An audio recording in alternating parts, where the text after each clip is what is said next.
Hello everybody, good evening. So today I will tell you how to make short notes and why is it important. So firstly, you take A4 sheet and then collect some colorful pens and markers if you want. Otherwise बहुत सारे लोग रहते हैं जो blue and black pen से भी notes बनाना prefer करते हैं, लेकिन मैं अपनी नोट्स हमेशा कलरफुल और क्रिएटिव बनाती हूँ. हमेशा से मेरी आदत है कि मैं हमेशा अपनी नोट्स क्रिएटिव एंड कलरफुल बनाती हूँ. मैं क्रिएटिव एंड कलरफुल जहाँ कुछ भी रहता है ना, तो मैं उसको देख करके अट्रैक्ट हो जाती हूँ. बहुत सारे पर्सन की ये हैबिट होती है कि जहाँ पे क्रिएटिव कलरफुल उसको देख करके अट्रैक्ट होते हैं. तो आप जब अट्रैक्ट होंगे ना, तो आपको नोट्स पढ़ने का बार बार मन करेगा. तो आप जितनी बार रिवीजन करेंगे ना, वो आपके लिए उतना ही बेनिफिट रहेगा. इसीलिए हमेशा से आप कलरफुल एंड क्रिएटिव नोट्स बनाएं. And second thing is to, अगर आपको एक्स्ट्रा इन्फॉर्मेशन ऐड करनी है, जैसे आपने नोट्स अपनी पहले बना ली है पूरी, फिर आप पढ़ रहे हैं, नोट्स रिवाइज़ कर रहे हैं, तो अगर नोट्स रिवाइज़ करते करते याद है, अरे ये तो मैंने ऐड ही नहीं किया, ये तो रह ही गया, ये तो छूट ही गया, ये तो मैं भूल गई, तो आप एक स्टिकी नोट्स ले सकते हैं जो कि मार्केट में 50-50 रुपए की आराम से मिल जाएगी. स्टेशनरी शॉप पर जाएंगे तो आपको आराम से मिल जाएगी स्टिकी नोट्स. कलरफुल भी मिलती हैं. आपका मन करे तो आप कलरफुल लीजिए, नहीं तो आप वैसे ले लीजिए. वैसे मैंने तो अभी इसमें यूज़ किया नहीं है, बाकी अगर मुझे आगे ज़रूरत पड़ी तो मैं यूज़ करूँगी बिल्कुल.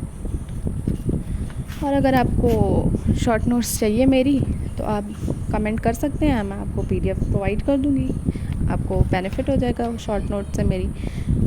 तो अभी तो मैं केमिस्ट्री की शॉर्ट नोट्स बना रही हूँ, बाकी मैं आगे और भी चैप्टर्स की शॉर्ट नोट्स बनाऊँगी.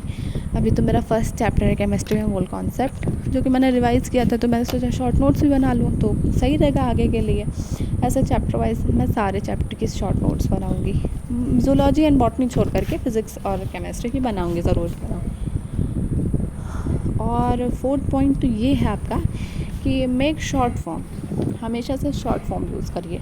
शॉर्ट फॉर्म में A4 साइज़ में आप कितना कुछ लिख लेंगे, तो आपको थोड़ा बहुत तो शॉर्ट फॉर्म तो यूज़ करना ही पड़ेगा. जैसे कि मिनिमम हो गया, मैक्सिमम हो गया. मिनिमम को आप MIN में लिख सकते हैं, डॉट लिख दीजिए आगे. एग्ज़ाम्पल को EG लिख सकते हैं आप.